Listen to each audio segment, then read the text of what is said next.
let's start out with a few basics. When we moved about 10 years ago, I was looking for a place to have a workshop.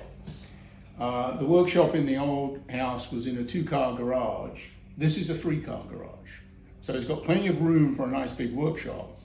But what is also nice about it is that it's a 1.5 story house. So we have an upstairs above this garage, and we have bedroom wings on either side, and the main part of the house is over there.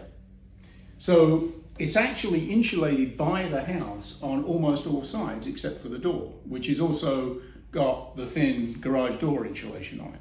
So even in hot summer and the afternoon sun really pours down on the driveway outside, it'll be 110 degrees out there and it will only be 84 degrees in here, even with the AC turned off. So it actually is reasonably efficient to keep cool and comfortable. So the other thing that we did right at the beginning was put all this overhead lighting in. So we have strip lighting throughout the whole shop, which makes it really bright. I also, before I ever moved anything in, we set up all of the storage spaces. So over here is where I store my short offcuts of wood, which I've got labeled by species and sorted by size. The space down the bottom here, the staircase goes up above this. So the top racks are a little bit short, the bottom racks are quite long. So anything less than 6 feet or so gets stored in these racks here. All of the tools are on wheels, so sometimes I do wheel things around. For instance, most of my ripping I don't do on the table saw. I usually use the bandsaw because you waste less stock that way. Mm-hmm. But the bandsaw, of course, only has an itty-bitty table, so that's why I have the 2 roller stands over here. When I rip on the bandsaw, one roller stand goes on the in-feed side, one goes on the out-feed side.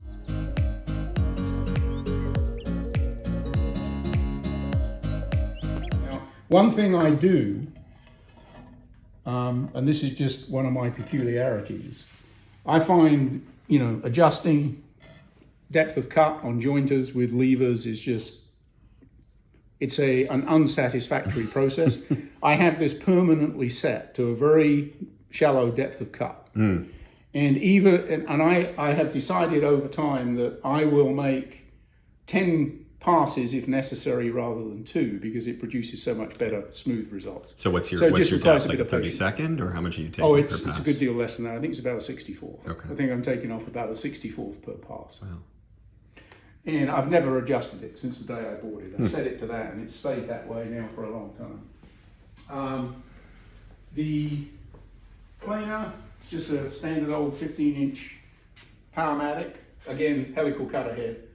And again, almost never get tear out anymore. But again, part of the secret is you've just got to be patient and not take big cuts. Over time, I've tended to take thinner and thinner slices off when I run through the planer because the results are just that much better. The router table, I rebuilt according to my own desires not long ago. And what I did with it, I had to make some sliding dovetails. And when you make sliding dovetails, you have to make that final pass at full depth. That's right. And so what I did was I rigged up this one.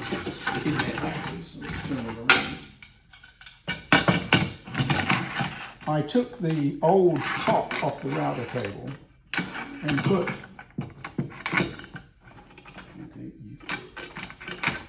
the new top on, and I built it with a second fence so that you can trap a piece of wood between those two, and then you can run it through and do something like cut a dovetail if you take the middle out of the joint first. But the fact that it can't move It's like a featherboard on steroids. Effectively, yeah. And it works really well. I hardly ever use it, but it was made specifically for that purpose. Somebody in Woodworkers Club will remember the cutting edge, which was there before Woodcraft. And this router table came from then, years and years ago. But I keep all my router parts and bits in there. Let's look. Okay. I have a fixed base router in the router table, and I have the plunge router down below there for when I do stuff on the bench.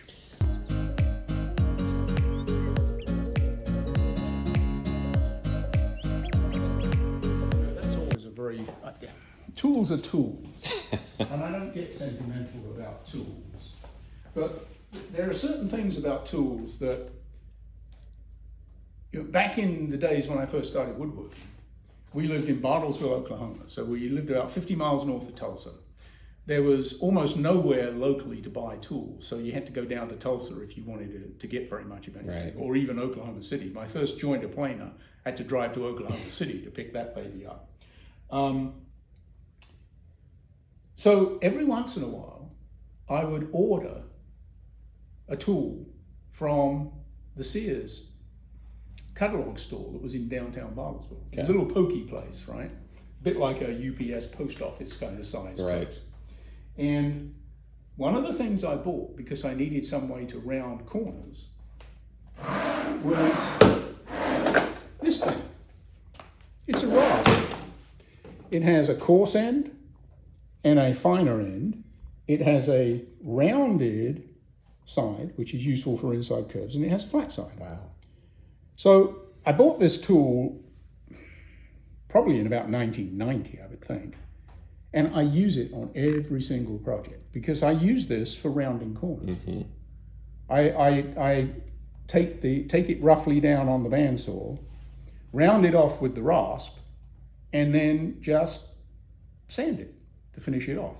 And that's the closest to an heirloom I have, because it's my oldest tool and I still use it on almost every project I do. That's awesome. Just really, really basic.